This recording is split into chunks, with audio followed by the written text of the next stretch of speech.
আসসালামু আলাইকুম। আশা করি সবাই ভালো আছেন আর আমিও ভালো আছি।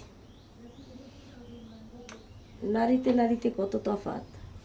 এক নারী থ্রি পিস দেয় না দেখে মার্কেটে জামাইরে চোতাদা পিটায়, আরেক নারী না খায়া থাকে, স্বামীর মানিজ্যের যে দেখে কারো কাছে বলে না।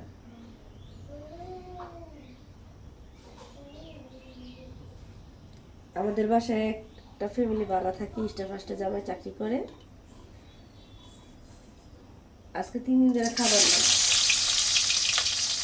একজনের মাধ্যমে আমি তার কিছু খাবার সংগ্রহ করে দিছি। আমি নিজে এসে দিছি, নিতে চায় না, মানে বাণিজ্যতে লাগে, এটা স্বাভাবিক। কিন্তু ওই মেয়েটা বলে আমার স্বামী বাণিজ্য দেবো না আমি যদি কারোর কাছে হাত পাতি। আর আমি বলি তুমি 3 দিন ধরে না খেয়ে নিতো, বলি তুমি আমার কাছে বলতা। কয় না, আমি বললে ছোট হয়ে যাবো, কারণ মানে স্বামীর কথা বলতেছে, স্বামী নাকি ছোট হয়ে যাবে। তাহলে ওই তো নাইতে নাইতে কত তফাৎ। কেউ স্বামীর জন্য নিজের জীবনটা বিসর্জন দেয়, আর কেউ নিজের জন্য স্বামীর জেলখানা রাখে।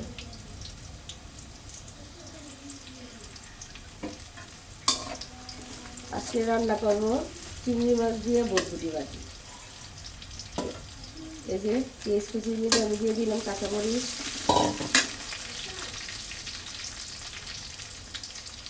অল্প সামান্য পরিমাণ আদা রসুন,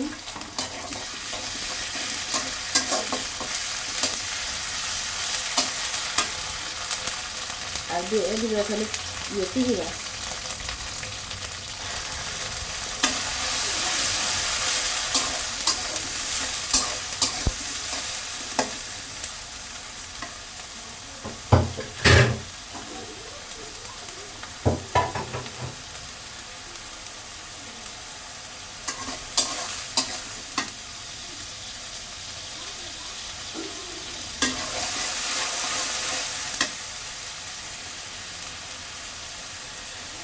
একটু হলুদ দিল,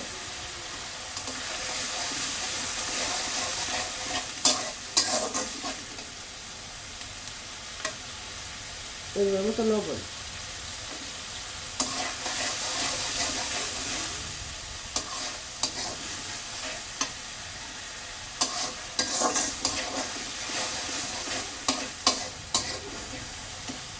বেশি মশলা দিব না, সেহেতু আমি সবজিটা ভাজি করবো। এই যে এখানে আছে বরবটি আর আলু।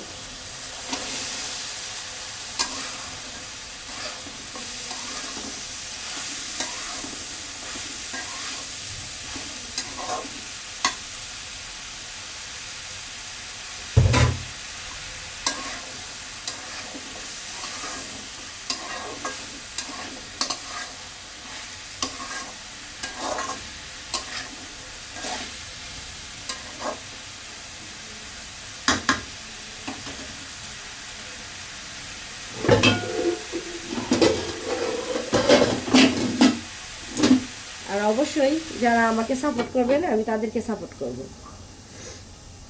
আমার ভিডিওটা যাদেরকে ভালো লাগবো অবশ্যই একটু লাইক কমেন্ট করে শেয়ার করে আমাকে একটু সাপোর্ট করবেন। আমিও আপনাদেরকে সাপোর্ট করব। সবাই সবার পাশে থাকবেন। বাইরে ভাই, নারীরা যে কখন কোন ডিসিশন নেই কেউ বলতে পারে না। ইকরাপু তার স্বামীর বা কর্ণদণ্ড দিতে পারে না দেখে সুইসাইড করলো। এক নারী তার পছন্দের থ্রি পিস নিয়ে দেয় না দেখে স্বামীর জুতা পিটা করে মার্কেটে। আরেক নারী স্বামীর মানিজ্যতা রক্ষা করার জন্য 3 দিন ধরে বাচ্চা নিয়ে না খায়া থাকে। তাহলে আমরা নারীরা কখন কোন ডিসিশনটা নিয়ে নিজেরই জানি না। যাই হোক, মূল বিষয় ফিরে আসলাম। এই যে দেখেন আমার চিংড়ি মাছ দিয়া আর বরবটি দিয়া আলু দিয়া বাজি করলাম, কেমন হয়েছে জানাবেন। আল্লাহ হাফেজ।